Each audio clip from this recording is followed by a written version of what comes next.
Re-bienvenue à ceux et celles qui étaient avec nous un peu plus tôt. Bienvenue aux gens qui se joignent à nous pour ce deuxième panel sur la perspective américaine vis-à-vis le Moyen-Orient. Comme nos panélistes sont tous américains et donc anglophones, le panel se déroulera en anglais. Par contre, vous pouvez, comme lors du premier panel, envoyer vos questions. Vous pouvez envoyer vos questions en français. Je vais les traduire pour nos intervenants. Et pour poser vos questions, je vous rappelle que vous pouvez utiliser la boîte qui se situe au bas de la page sur laquelle vous visionnez le webinaire présentement. On this note, I want to welcome everyone to this second panel, Biden in the Middle East, a new era for foreign policy. My name is Pierre Nadeau. I'm a PhD candidate at the University of Quebec in Montreal. I'm also a research fellow at the Center for United States Studies at the Raoul Chair for Strategic and Diplomatic Studies in Montreal. And it's my pleasure to moderate this panel today. Since the first panel looked at the Middle East perspective and expectations toward the new administration, this panel will look at the flip side. So we'll talk about the American perspective on key issues in the Middle East and discuss President Biden's foreign policy towards the region. We have an hour and 15 minutes ahead of us, which will be divided in a 50-minute roundtable discussion, followed by a Q&A session with the audience. To ask a question, please fill the box below on the webpage that you're currently on. And I will ask your questions to our panelists. And so you can ask a question at any time. You don't have to wait until the Q&A portion of the webinar. I will gather all the questions and ask them at the end. And on that note, I now want to welcome my three panelists for today. First, Dr. F. Gregory Gause, professor and head of Department of International Affairs at the Bush School of Government and Public Service at Texas A&M University. Welcome, Dr. Gause.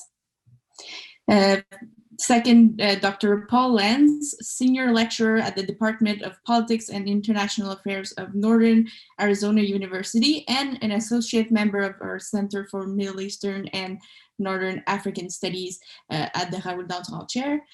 And finally, Dr. Trita Parsi, author and executive vice president of the Quincy Institute for Responsible Statecraft.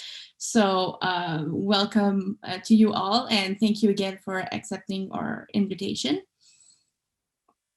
Before we talk about the details of Biden's foreign policy in the Middle East, let's first assess what he inherited from the past administration. I think Donald Trump was fairly involved in the region. I think it's good to start with maybe a summary of what happened in the past 4 years, and we'll go from there.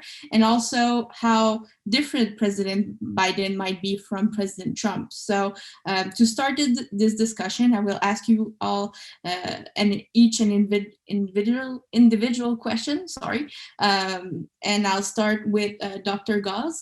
I think it's fair to say that Donald Trump had a friendlier approach towards Saudi Arabia and especially towards the Crown Prince, Mohammed bin Salman. Do you expect the U.S. relations with Saudi Arabia to change under the new administrations, or do you think the Biden administrations will stay on the same path? Well, it won't be exactly the same path, but it won't be the change that perhaps President Biden indicated on the campaign trail and that many people in the United States, particularly in the human rights community, had hoped for.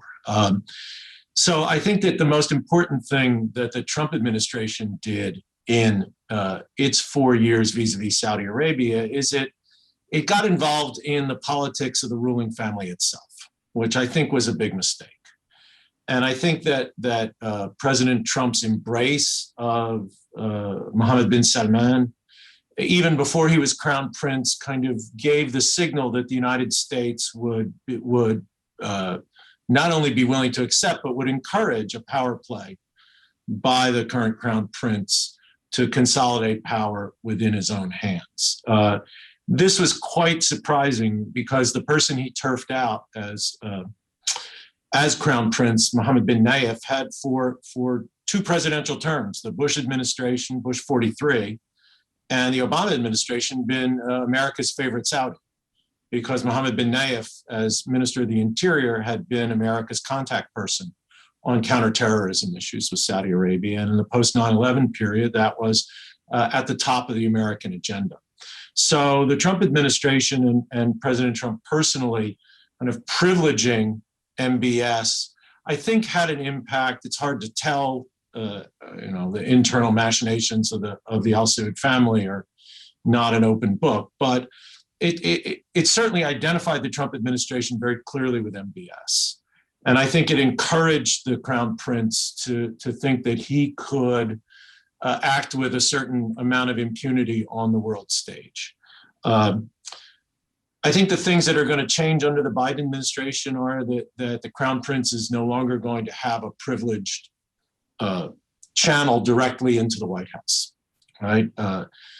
Under the Trump administration, the Crown Prince had a direct channel to Mr. Kushner, to Jared Kushner, the president's son-in-law, and thus directly into the White House. And therefore, I think he felt that he didn't have to listen to anything an American Secretary of State or an American Secretary of Defense or an American ambassador would say to him, because he could go over all of their heads directly to the White House. That's not going to happen anymore. But on the other hand, the Biden administration, and I think we saw this in the release of the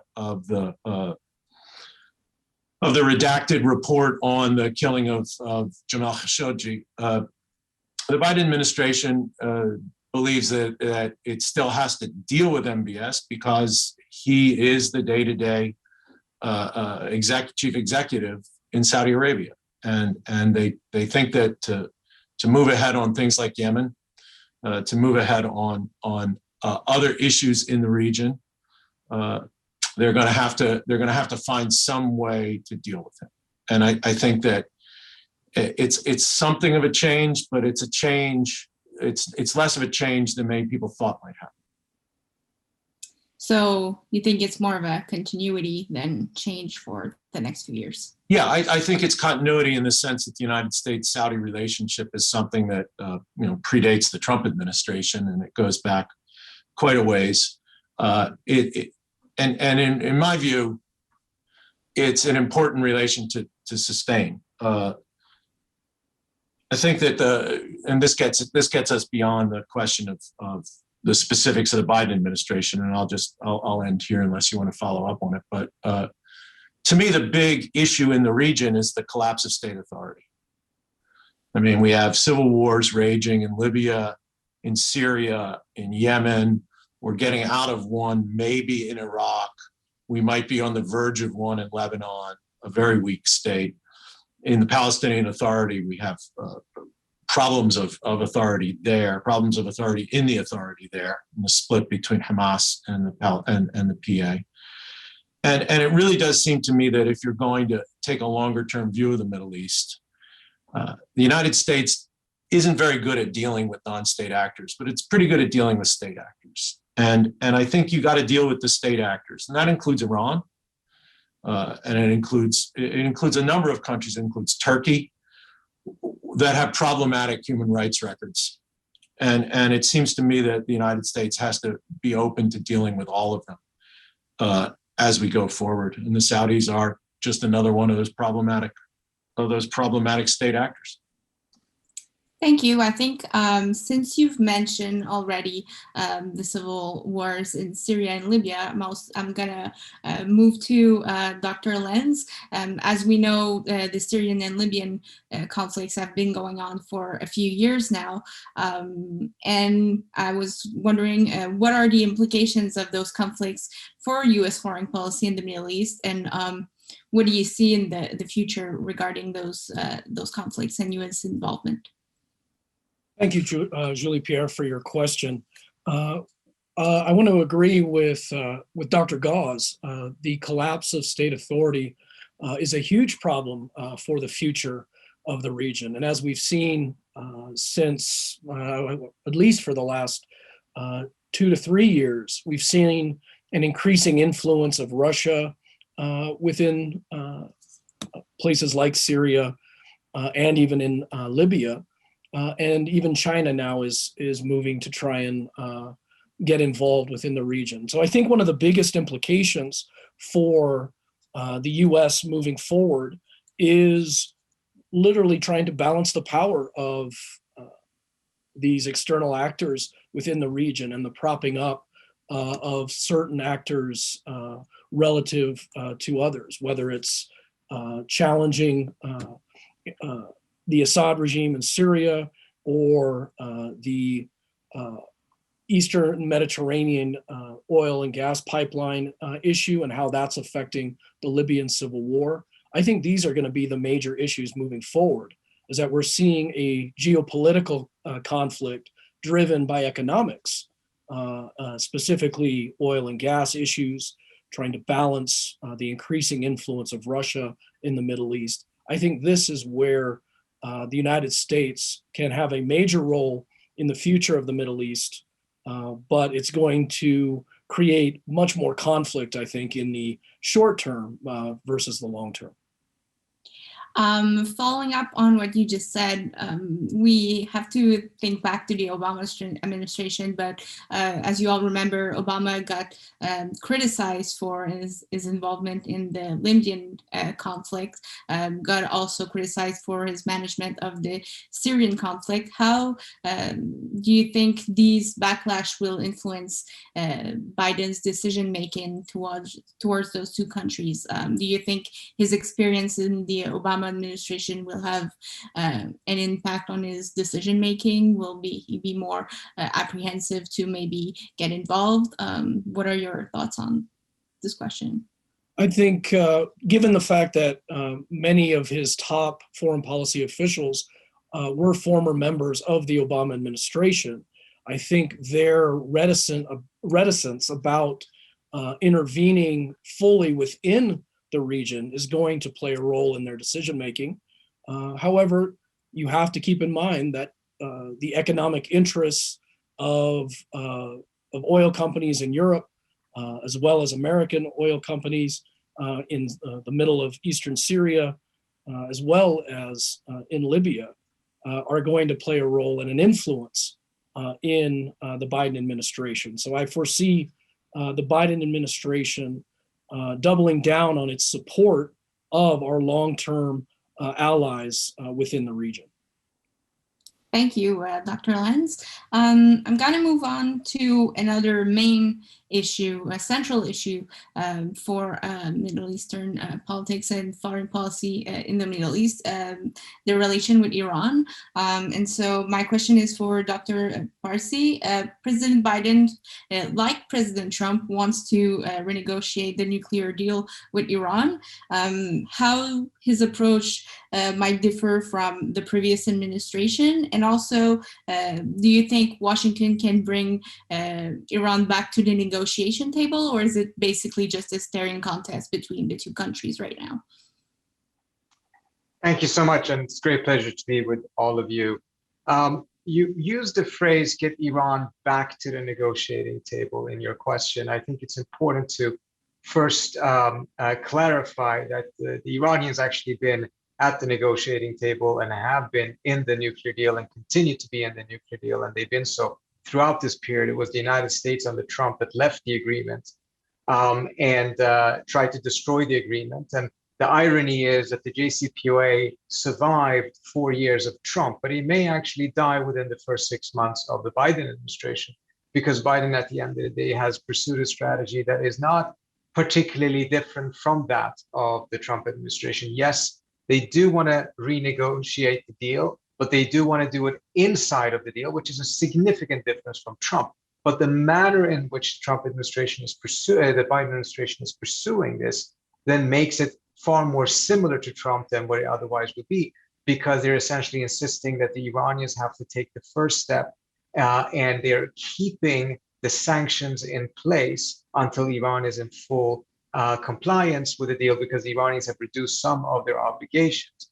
To the Iranians, this sounds as if the US is just trying to make sure that Iran comes back into compliance without the US lifting a single sanctions, which means that the US completely stays out of the deal.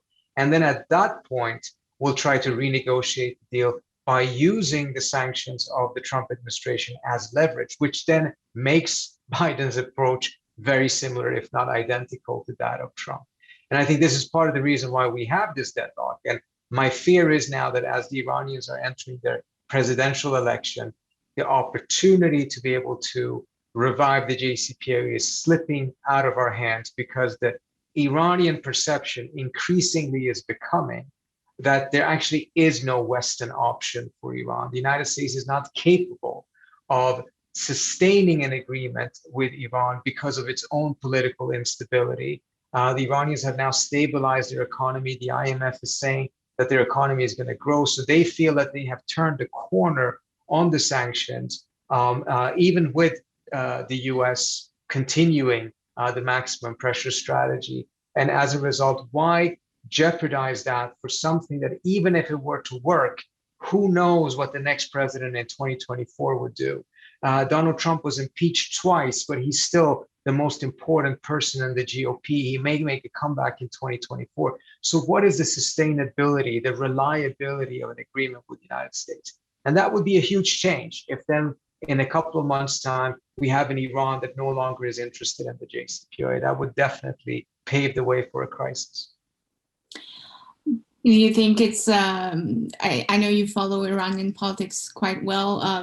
So far, what do you see from the Iranian election? Do you think there's a chance that they might pull back from the JCPOA, or is there still an incentive or willing right now from Iran to stay within, to stay at the negotiation table, as you said?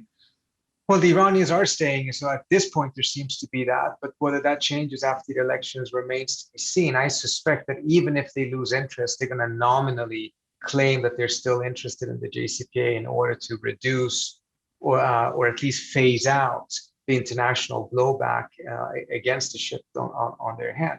But I think it's important to understand that after 4 years of Trump, a JCPOA that was destroyed, the promise that politicians can make in Iran, as Rouhani did in 2013, that, I can resolve your problems by striking a deal with the West and lifting sanctions. That promise has few buyers today because of the experience of the Iranians, in which the deal was struck. The Iranians lived up to the deal. The IEA reconfirmed that 14 times, yet the United States itself pulled out, and Iran is ironically, paradoxically, under more sanctions today when it's still in the JCPOA than it was when the JCPOA did not even exist.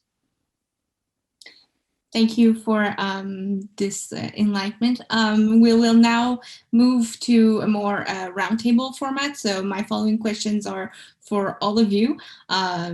So I might pick in order, but you're all welcome to answer. To stay maybe on the transition aspect, so what President Biden inherited from Trump. I think another central issue of the Trump presidency was the relation with Israel.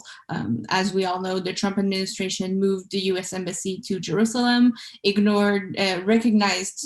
recognized Israel's sovereignty over the Golan Heights, which is also an important move towards Syria, and facilitated the normalization of relations between Israel and multiple Arab countries. So we already know from various memos and the National Security Strategic document that was released recently that the Biden administration is still committed to Israel's security, but also wants to reset its relations with Palestine. So knowing that and knowing what they inherited from the Trump administrations, where does the Biden administration go from here on the Israel-Palestine issue and also regarding its relation with Israel? I don't know if someone wants to start. Maybe Dr. Gauze? Sure. I think the short answer is nowhere. Doesn't go anywhere. It's not going to reverse the symbolic steps that the Trump administration took on the embassy and on Golan. I think we do have to recall that the one Middle Eastern state that continues to have broad support within the American political class across parties is Israel, despite the problematic elements that Mr. Netanyahu presents for any effort to get to a two-state solution. But I think that, in the wake of the failures of American presidents from Clinton Bush 43, to Obama, to Trump, to make any movement on Palestinian-Israeli issues. I doubt the Biden administration is going to make that a major element of its Middle East policy. I think we have to recall that this is now the third administration that's come into office, basically saying that it wants to de-emphasize the Middle East in terms of overall American foreign policy. And in that sense, I don't think it wants to create any problems. And delving into Arab-Israeli issues, delving into Israeli-Palestinian issues, just creates a lot of domestic blowback within Washington. I think that the Biden administration has its hands full with trying to, with its attempt to, and I take Trita's points that one can argue with the tactics, but I think their desire is to get back to JCPOA and maybe some kind of JCPOA plus, but that's their first priority. Getting into an initiative on Palestinian issues is something that's only going to rile up members of Congress, Democrats and Republicans, and just create more problems for an administration that has, that faces a 50-50 Senate that counts on the vice president to get things through in the Senate. So I just can't see the Biden administration making a big initiative on Arab-Israeli stuff right now. Thank you. Dr. Lenz? Yeah, I just wanted to follow up with what Dr. Gauze was saying, and specifically referring to the phrase reset. In foreign policy, the American administrations have been fond of this term reset. And I think reset is the wrong term. We saw what the Obama administration tried to do when it wanted to reset its relationship with Russia back in the first administration, or the first term of the Obama administration. So I think in terms of the Arab-Israeli conflict, Dr. Gauze is absolutely right that the JCPOA is going to take priority.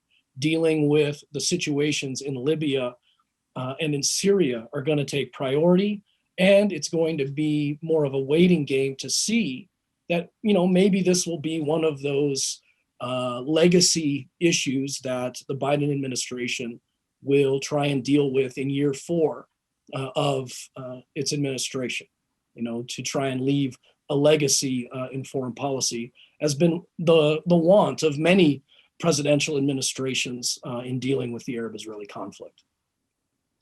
Thank you. Dr. Parsi, did you want to add on? Sure. I agree 100%. As Greg said, it's going nowhere.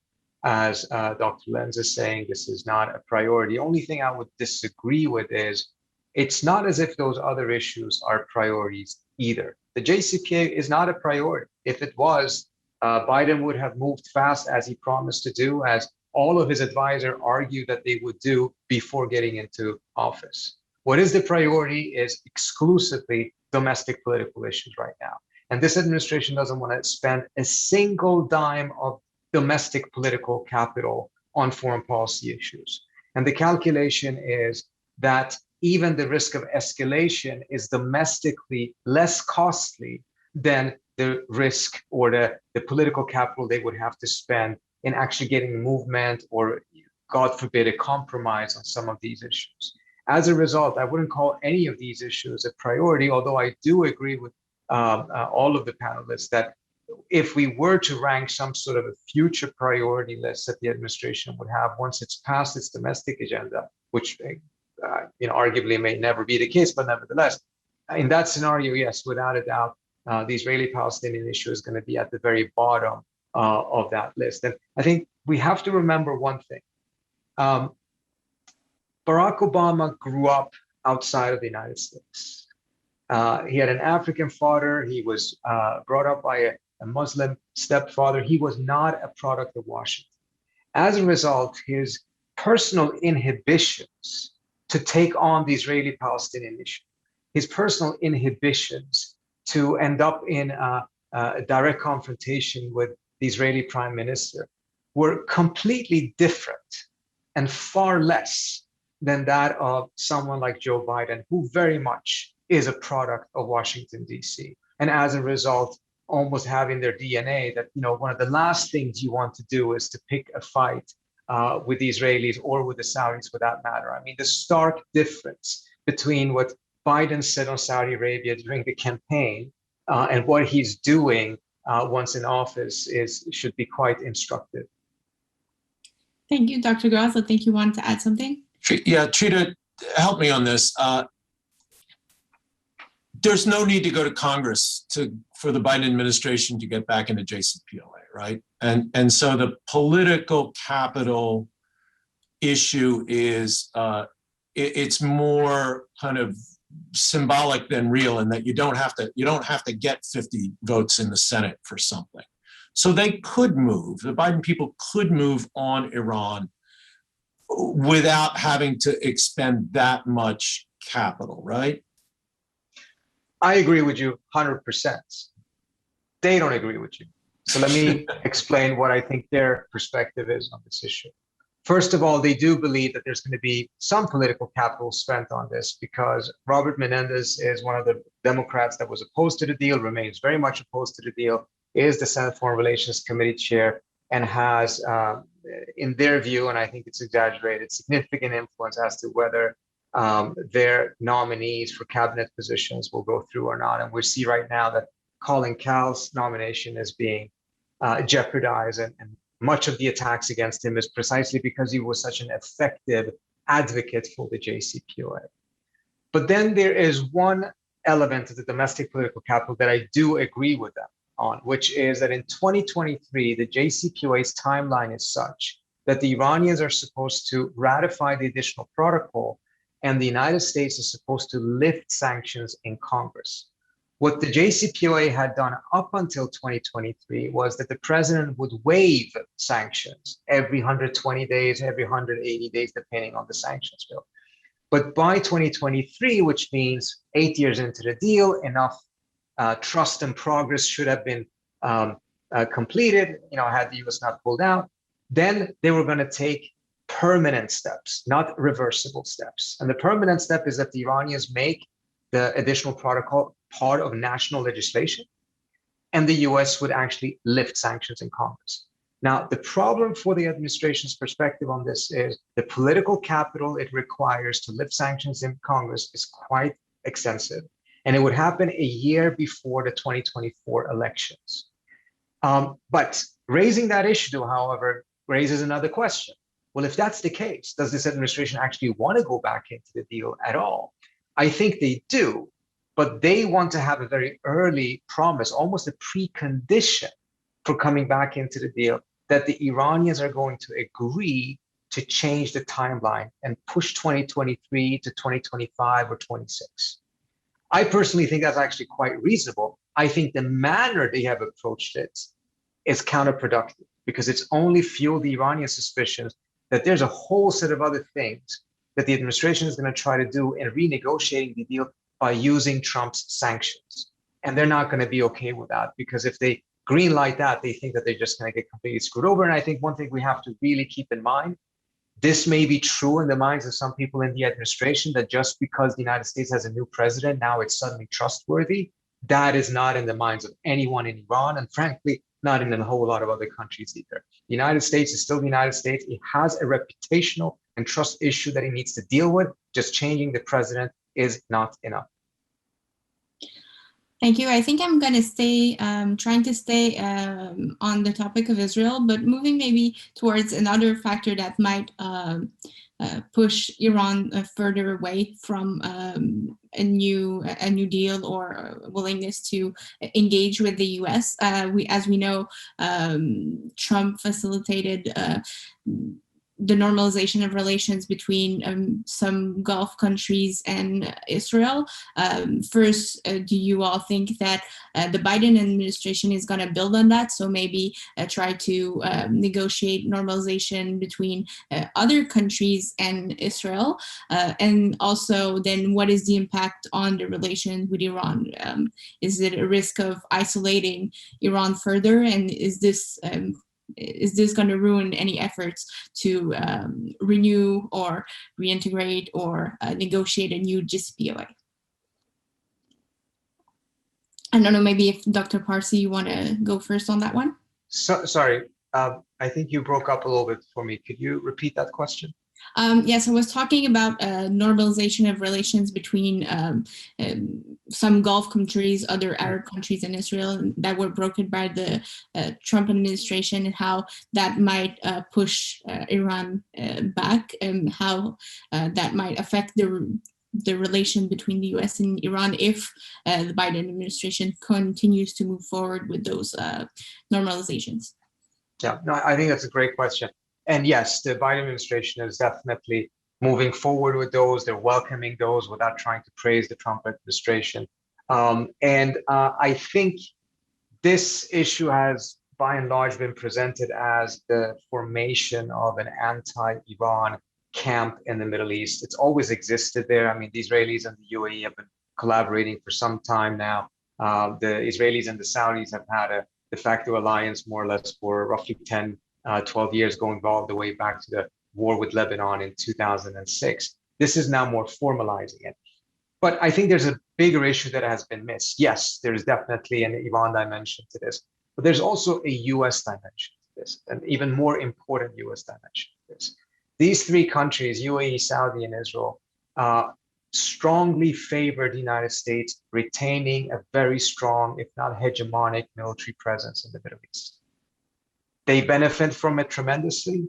Arguably, the Saudis and the UAE much more so than the Israelis, because at the end of the day, Israel is a very powerful country with a very independent and formidable military that can survive quite well even without an American military presence in the region. The Saudis and the UAE are in a completely different position in which they do need that umbrella much more so.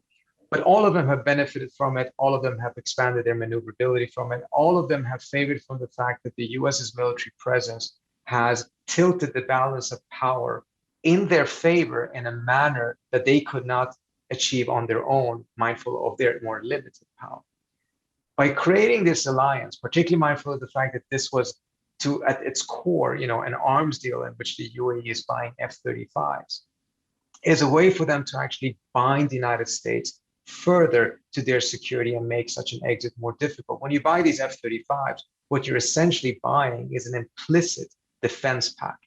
The UAE and the Saudis don't have a formal defense pact with the United States, but the large purchases of arms spending functions as an implicit defense pact, because the United States develops an interest in making sure that countries that buy such advanced American weaponry do not lose wars. It would be embarrassing for the United States if they did. I think Yemen is an example in which the US is deeply involved in that war as a result of its deep military ties to the Saudis. So I think in many ways, this was actually really aimed at making sure that the United States would not do what I think Greg mentioned, 3 presidents in a row have promised, that they want to de-emphasize the Middle East, start to pull out, shift their focus eastward, shift their focus at home as well. And as a result, if that succeeds and the US is kept there, that I think is one of those issues that is going to make it more difficult to find some sort of a modus vivendi with the Iranians. Because as long as the United States is very deeply militarily involved, the threat picture that the Iranians will see will still be a very stark one. And I think it's going to complicate all other issues. From an American perspective, I think the issue, though, is that an overwhelming, or let me put it this way, an increasing majority of Americans, and this is clear looking at all of the opinion polls as well as how politicians act during election campaigns, want to get out of the Middle East. And from a strategic perspective, I think a very clear argument can be made about that as well. But these arms deals and these configurations make that all the more difficult. 3 presidents have tried, they have failed. They haven't failed because it was the wrong strategic choice. They failed because of inertia and because of all of these entanglements of contracts and agreements, etc., that makes it more difficult for the United States to be a little bit more nimble strategically. Thank you. Dr. Gauss, did you want to add something maybe on if the Biden administration is going to pursue other normalization agreements? My guess is no. There might be some low-hanging fruit in Oman, on this, but look, I agree with Trita in the sense that every one of these deals is really a deal with the United States. It's not really a deal between the Arab country and Israel. Morocco has had informal relations with Israel since the 60s. The preliminary talks that led to Sadat's trip to Jerusalem occurred in Morocco under the patronage of then King Hassan II. And the exaggeration of the importance of these deals in the United States during the election campaign was obvious. You know, I would, when people would say, "Oh, well, President Trump did a peace deal between Arabs and Israelis," I said, yes, he ended that horrible Emirati-Israeli war that had killed so many people. Now, these weren't peace deals; these were just recognition deals, and I think that they serve as evidence that one of the most prominent tropes in the Middle East itself, which is American decline and American departure, is actually wrong. Trita and I can disagree a bit about whether it would be good for America to depart from the Middle East, but the belief in the region that America is leaving is very strong. And yet, when Mr. Kushner went out and said, "The U.S. wants you, Emiratis, Bahrainis, to do a deal with Israel," what do? They do a deal with Israel. Now, the Emiratis and the Bahrainis were able to kill a couple of birds with this one stone, right? The Emiratis, who had very closely embraced the Trump administration, and thus kind of blotted their copybook with many people on the Democratic side, were able, through the recognition of Israel, to not only please the Trump administration in case it got reelected, but also to show people in the Democratic Party that they're willing to have open relations with Israel, which is something many Democrats were quite supportive of. And so the UAE kind of, I think, took a smart short-term step here. But every Arab move toward Israel, whether it be Sadat in the 1970s to the Abraham Accords now, is really a move toward the United States, right? And if the Omanis want something from Washington, maybe they'll do this. Trita is absolutely right that informal cooperation has been going on. I wouldn't call it an alliance because I just don't see military cooperation, which is what I would kind of say is necessary for an alliance. But yeah, there's been political cooperation on the basis of desire to confront or roll back Iranian influence. So it doesn't. There's really no geopolitical change from the Abraham Accords. Let me just say one more thing about Trita's larger point about American military presence, which I think really is, that's the core issue here. Two presidents came into office saying they wanted to reduce the American military presence in the Middle East. And the Obama administration did it somewhat, but there were still about 50,000 American troops in the greater Middle East when the Obama administration left office. And the Trump administration came in saying they wanted to stop the endless wars, right? President Trump called them the stupid wars. And when the Trump administration left office, there were about 50,000 American troops in the greater Middle East, right? The Biden administration comes in and says, withdrawal from Afghanistan, maybe we have to rethink that. So you can understand kind of, given day-to-day politics in Afghanistan and all these places, the reluctance and the inertia that Trita talks about that I think has a lot to do with our military strategy and where we poured concrete. But I also, the place where I would, I think, disagree with Trita on this is the consequences of a U.S. withdrawal, I think, could be more negative for American interests. And by that, I mean a complete withdrawal. Take up the bases and just leave. The whole reason the United States says it's in the Middle East, or at least in the Gulf region, is to protect the free flow of oil. And we've seen what I thought was a remarkable escalation in September of 2019, with the attacks on Abqaiq and Khares in Saudi Arabia. And the Abqaiq gathering facility is the single most important oil node in the world, right? About 5% of the world's oil production goes through that node every day.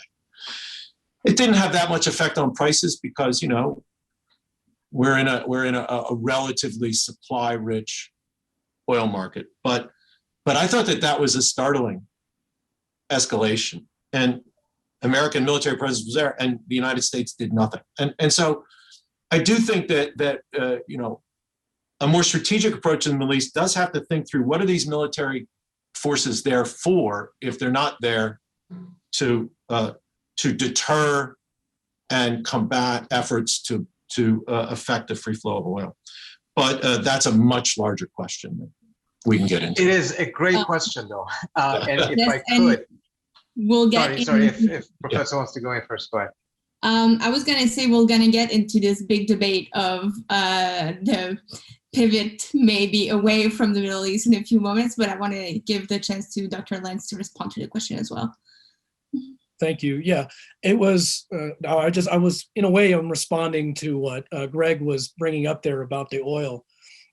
Just the oil and gas issue, you know, this economic motivation, you know, kind of a world systems theory perspective, I think has a lot of influence, is going to influence, you know, who the United States is supporting in Libya and the problems we've had in supporting the GNA in Tripoli in the case of Libya relative to Haftar in the east versus the Russians supporting Assad and us in supporting the Kurds in the northeast, given the fact that Conoco has been there in Syria wanting to secure these the oil and gas derricks and in the creation of these pipelines. So I think the geopolitical aspect and the economic aspect of this helps to inform the strategic reasons why the American military still has a presence there. But I would agree with Greg that the whole trope has definitely been overhyped in the last few years. So it'll be interesting, I think, in the years ahead to see what happens. And we, of course, can talk about that later.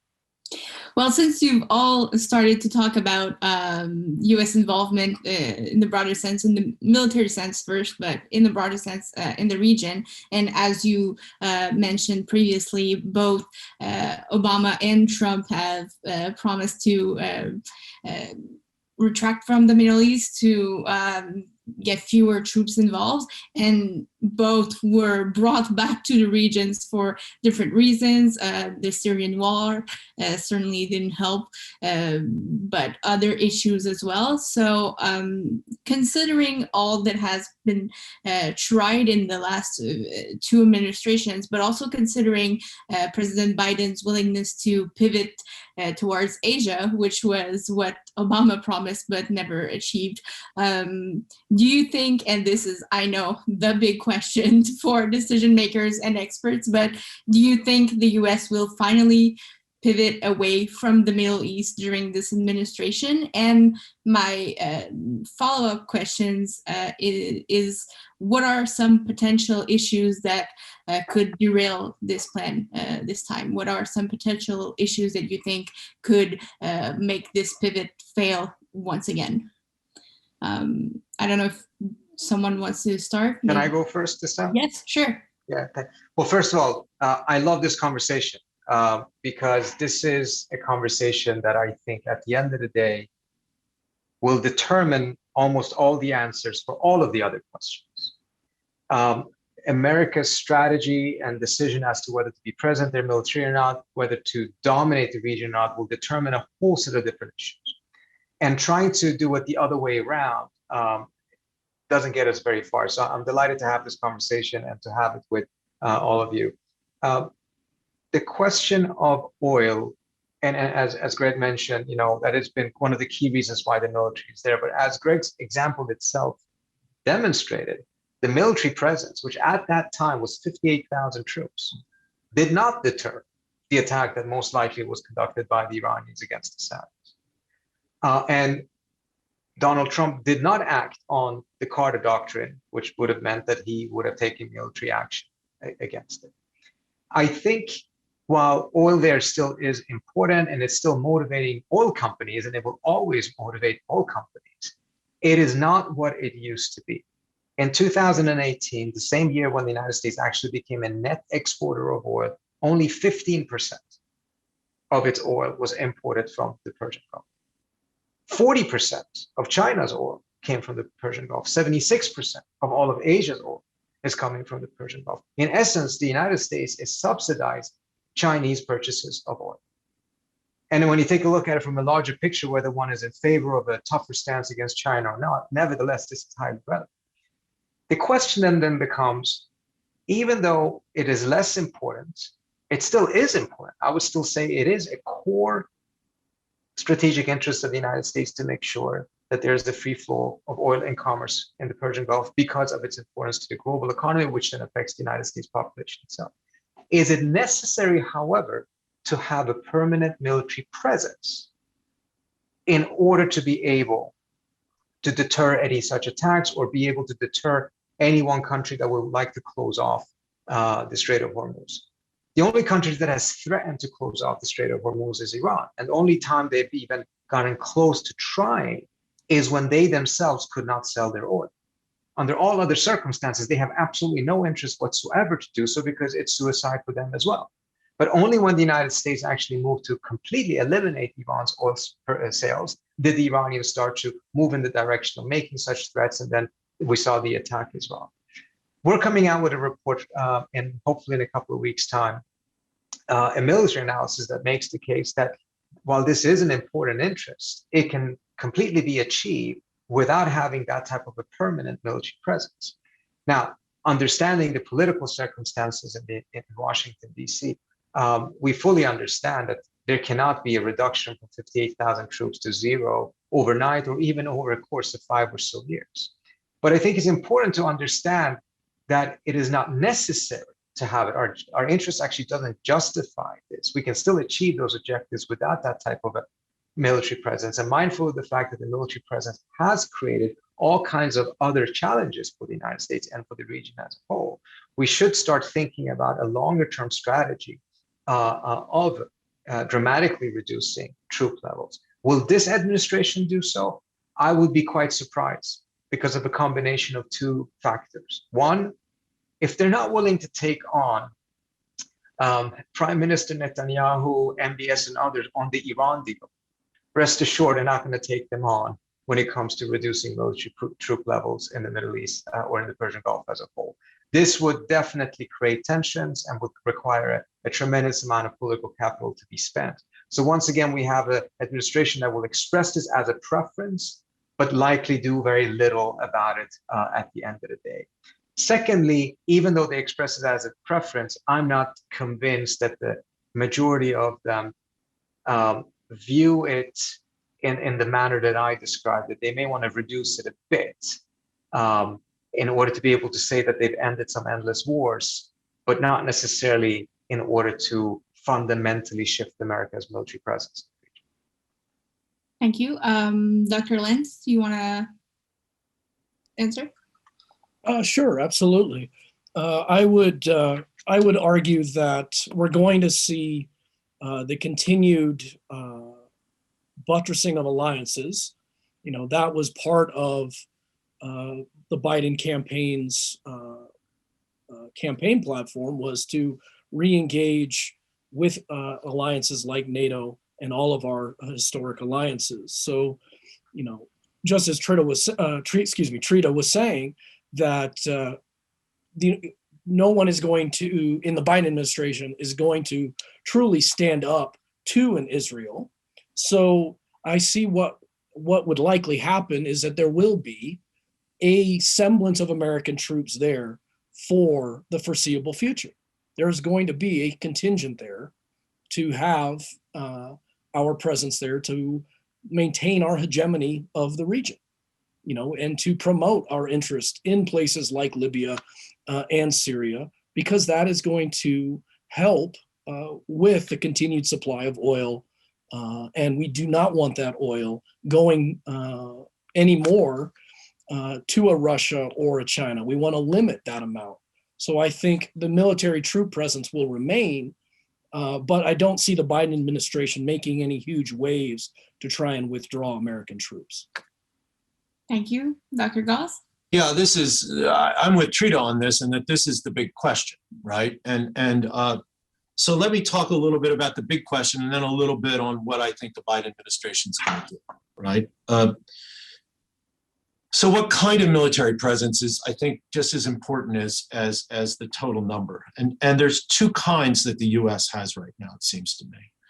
One is troops in conflict areas or areas that might be conflict areas, like Syria, like Afghanistan, and troops in Iraq to try to buttress the Iraqi government and act against a resurgence of ISIS as a possibility, because that's why we were in Syria and that's why we were in Iraq. And I doubt very much that the Biden administration wants to pull out of those places, because the downside risk if you get an ISIS resurgence is politically pretty great, and it's you talk about events deflecting you from what you want to concentrate on, whether it's a pivot to Asia or domestic. And if you get ISIS doing what it did back in 2011, 2012, right, that's all over the papers, that's all over the TV, and you can tell how old I am when I say it's all over the papers, as if people actually read newspapers. And the other element of the presence is actually, I think, much more sustainable and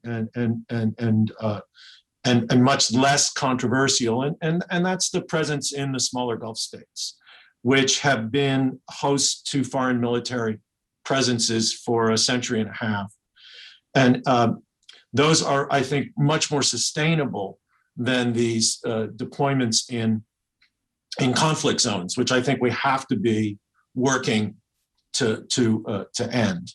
Now, the third kind of deployment would be in Saudi Arabia, which I think creates more problems than it's worth. Going back to 9/11, I mean, it was the American military presence in Saudi Arabia that kind of galvanized Al Qaeda to attack the United States. And frankly, I don't think the Saudis need an American military presence. We can talk about that down the line. In the short term, I think the Biden administration wants to minimize problems in the Middle East. They don't want to have to be drawn into the Middle East, right? It's Michael Corleone from The Godfather 3. Just when I thought I was going to get out, they drag me back in. And any movement like away from Afghanistan, away from Syria, Iraq, would run the downside risk of having something blow up that would draw the Biden administration back in. I actually think that they're probably going to keep American troop levels roughly where they are, because they don't want to have to deal with the Middle East.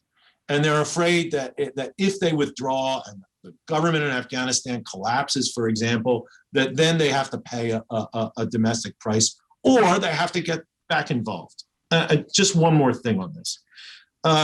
Professor Lenz used the term U.S. hegemony in the region. I don't know, maybe this is too academic a point. I don't think the U.S. was ever hegemonic in the Middle East. If we were hegemonic in the Middle East, we would have had an Israeli-Palestinian deal, and we would have had an Israeli-Syrian deal at the end of the 1990s and in 2000. If we were hegemonic in the Middle East, we wouldn't have the problems we have with Iran, because Iran would feel the need to at least accommodate the United States. We were, I think, we had unipolar power. Nobody could challenge our power. But we didn't have the kind of acceptance in the region that real hegemony requires. I mean, the last real hegemon in the Middle East was Great Britain in the interwar period. And so I think if people in the policy world think of us as hegemonic in the Middle East, it's a category error which can lead to real policy difficulties. That might be a little more academic than practical. So if I summarize, most of you are skeptical about the military pivot, but open to maybe a diplomatic or a tension, at least. pivot from the Middle East. I guess we'll see what is going to happen in the next few years. We'll move on to the Q&A session. I have a few questions from the audience. I also want to reiterate that you can ask questions in the box below this video on the webpage. Vous pouvez demander vos questions en français, je peux les traduire, il n'y a aucun problème. So the first question is regarding the pandemic. We know that the pandemic has used up most of political attention in the US at the moment, but as also has its effect on the Middle East region, as it has an effect on virtually everyone around the world. Do you think that the pandemic might be an opportunity to collaborate with countries in the region? Do you think the US would move towards vaccine diplomacy eventually? So is the pandemic an opportunity, or is it more of a problem, or does it hinder their foreign policy in the Middle East right now? Could I jump in? You can go. Yeah. It should be an opportunity in many different ways. And not just in the region, but globally.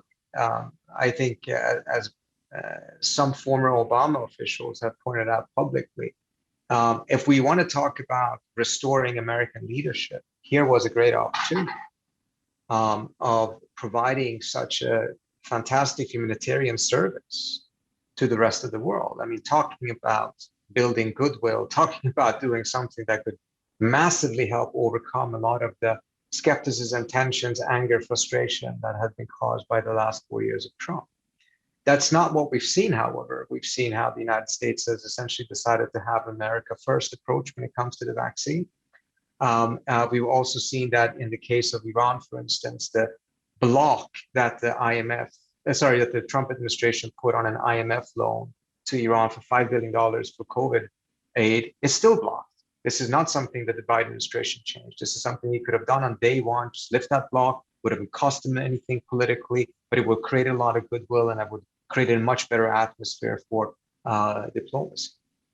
Now, what's happening right now that is quite fascinating that we should take note of is that 20, 30 years ago, perhaps the United States would have had a bit of a monopoly on being able to come up with a vaccine and be able to move forward. That is not the case right now. The Iranians, for instance, are going to start using and producing Sputnik 5 domestically.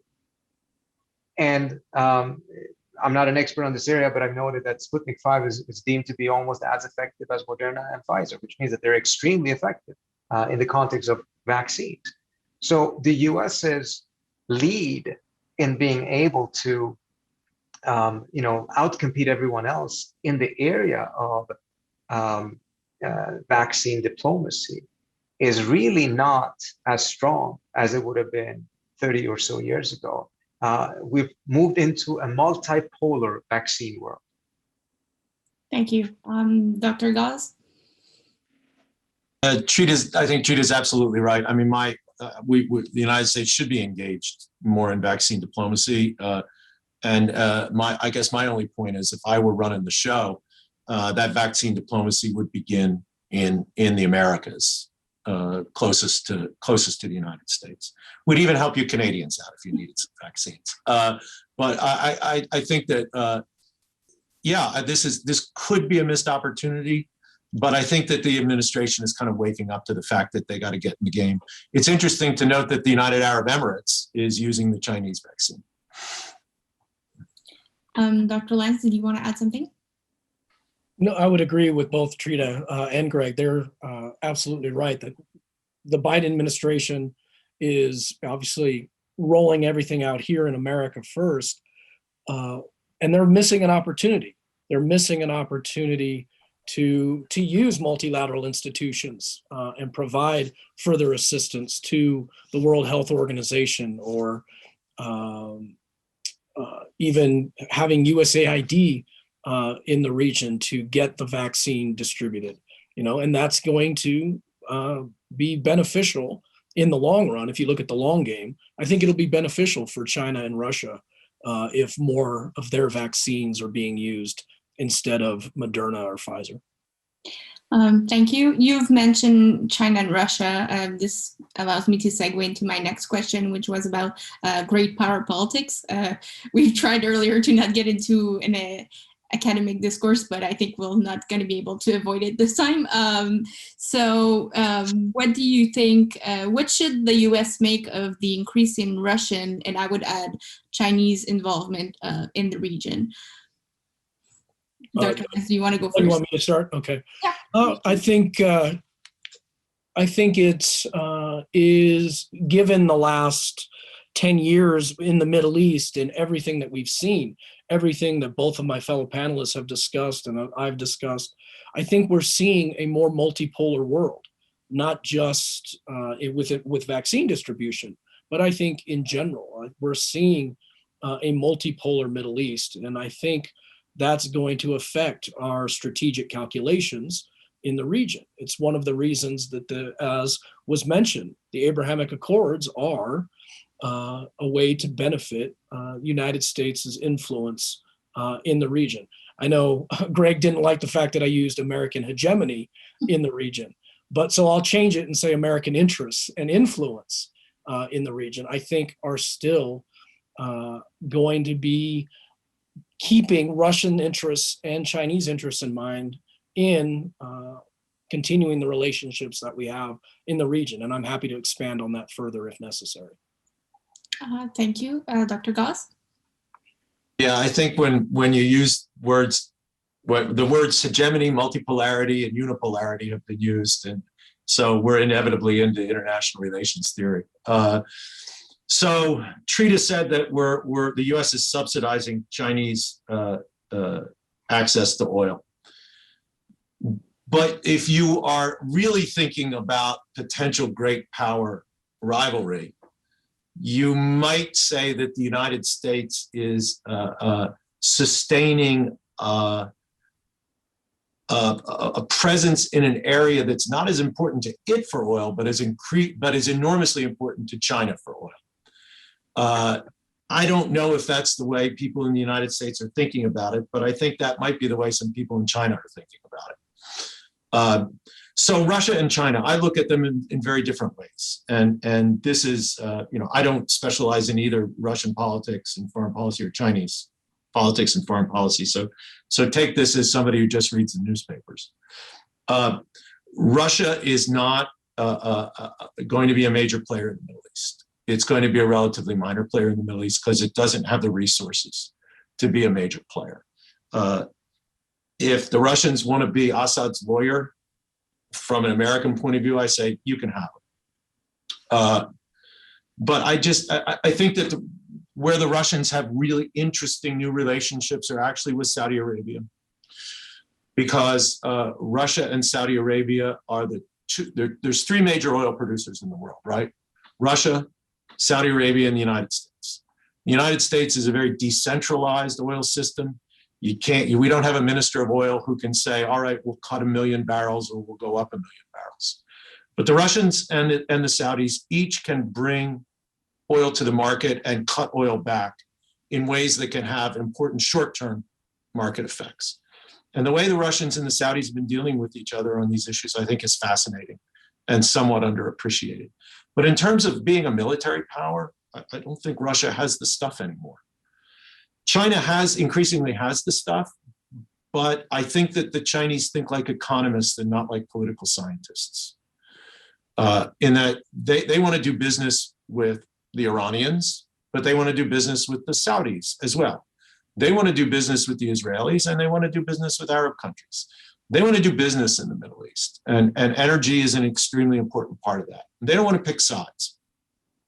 At some point, I assume, because China is a great power and a rising power, they'll start thinking like political scientists. And that'll probably be bad for the world. But I think that what it will mean is that the Chinese will increasingly see that they have to have some kind of a larger military political role in the Indian Ocean and in the Persian Gulf. And that will be that will be a big challenge for the United States. We'll have to see what happens. But I think right now the Chinese are very happy to go with the short-term logic that Trita laid out, which is, yeah, we'll free ride. We'll see if the Americans can sustain the free flow of oil, and we'll just buy it. Dr. Parsi, did you want to add on what you previously said? Sure. I love the way Greg said, you know, the Chinese don't think like political scientists, they think like economists. Perhaps one could say they're actually thinking like enlightened political scientists, because they realize the tremendously negative economic and political influence or blowback if they start taking sides. I mean, imagine if the United States had had the same approach. Instead of becoming a belligerent in every conflict in the region, we would put economic interests ahead and we would try to be a balancer, a peacemaker, a facilitator, rather than what we have done, which is to constantly take sides and then drag ourselves into conflicts that are of no or at least marginal strategic importance to the United States. Now, can the Chinese sustain that? And I think Greg makes an excellent point. That posture that the Chinese have is a rather easy one, as long as we're the ones footing the bill. But once that is gone, perhaps they will be compelled to adopt a different position, a more similar one to the one that we have right now. I think there is an opportunity, and I'm going to be very much pie in the sky right now, but I think there's an opportunity. And I say this because Jake Sullivan himself wrote about this roughly a year ago in Foreign Affairs, together with Daniel Benet, talking about the need for a regional dialogue, that there would be a major injection of diplomacy into the region. They stopped short about talking about the new security architecture, and that was largely because they wanted to avoid having a new institution, because that would make it so tricky as to whether Israel is included or not. I think a security architecture is needed, and I think if the focus is where it is easiest, but also most important, which is the Persian Gulf, the Israel element of it is not is off the table to begin with. And I think a security architecture is needed for the region. And one way that one can insulate the region, or at least make sure that it becomes more or less neutral ground for any future great power competition, if it were to emerge, or if it cannot be avoided or chosen not to be avoided, is to actually make sure that there is not just an American involvement in this, not as a leader, but as an entity that supports it, but also involvement by China, by India, other great powers that do have significant interest in the region. And if this security architecture doesn't exist, then there's a likelihood that the Middle East will become an arena of competition, a negative competition between these great powers. And it's not just the United States and China. It could very well end up being India and China in the future, both states that have significant interest in the region. So in order to stave that off, we could proactively move towards a regional security architecture that from the very outset includes them.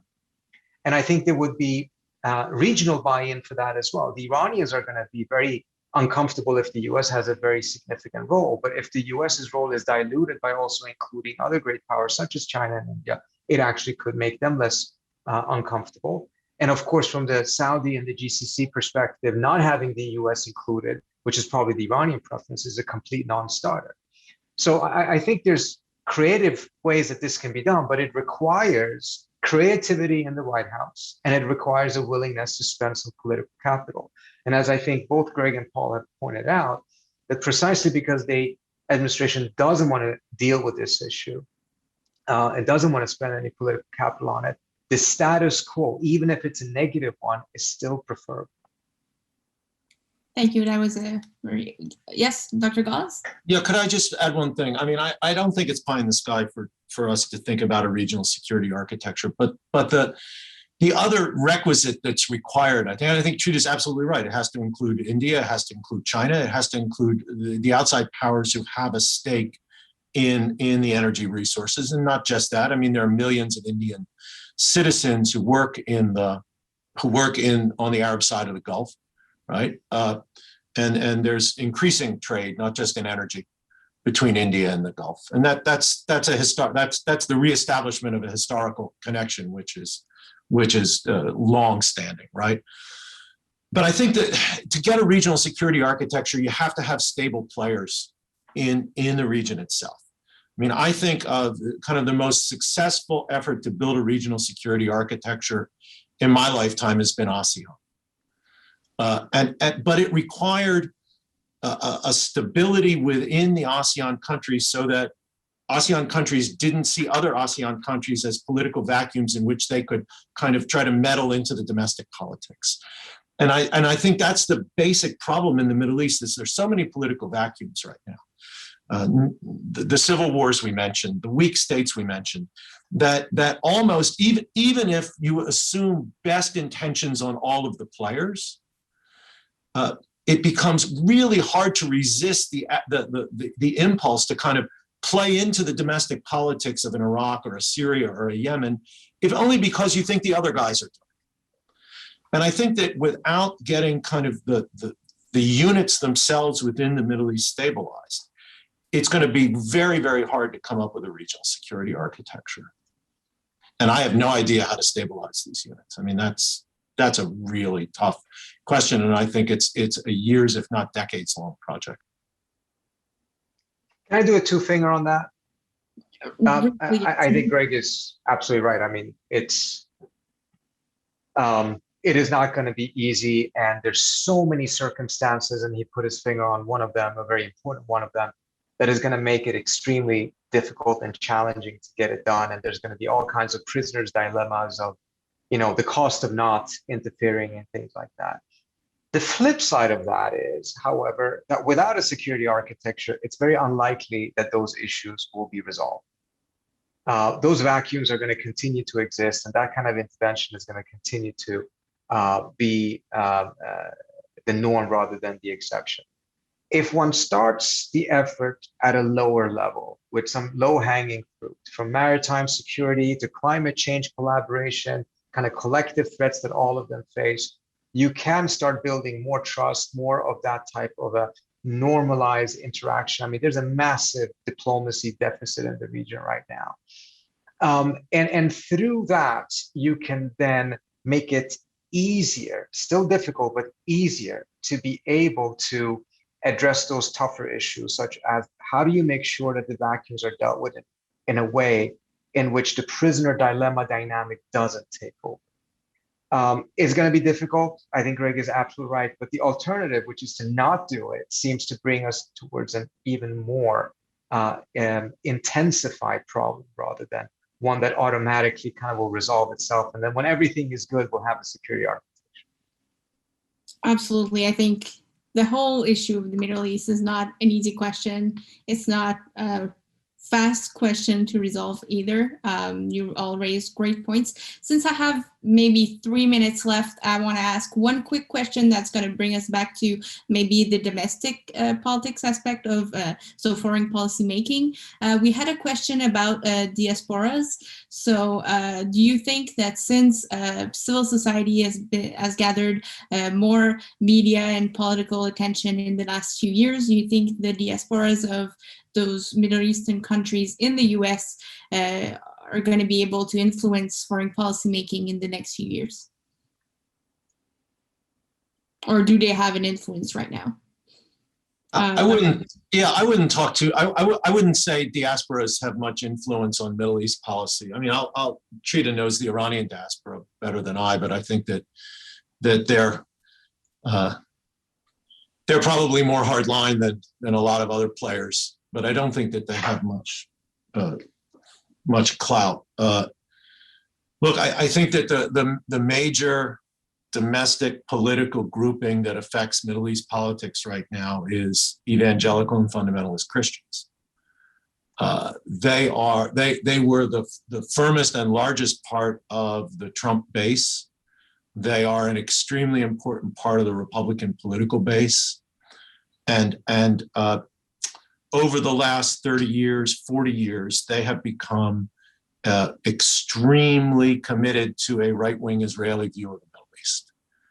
And that, I think, is the single most important domestic political factor affecting American foreign policy in the region. And not just Arab-Israeli issues, but because Prime Minister Netanyahu, who, I mean, to acknowledge, he's the one who basically built this alliance, and it has been brilliantly successful for him. As a political entrepreneur, he's quite the success story. But because of Prime Minister Netanyahu's visceral and I think unreasonable opposition to JCPOA and his willingness to take that fight into America, it's not just Arab-Israeli questions, but it's American policy toward Iran that's also affected by the importance of this enormously large constituency within the Republican Party right now. Because of time, I'm going to give Dr. Lenz the final words. Well, I'll be really quick, and then Trita can say something too if he wants. I would just say that we can't ignore the role of the oil and gas companies that many have argued are contributing to continued American presence in the region and are going to contribute to geopolitics. So there, I'm done. Thank you. Dr. Parsi? Thank you. And thank you. This was a great conversation. I do think that diaspora communities can and at times do have significant influence. The issue, though, is that the influence tends to ebb and flow. It is not constant in the manner that I think Greg is quite correct. What you have in the evangelical community is a much, much, much more persistent degree of influence.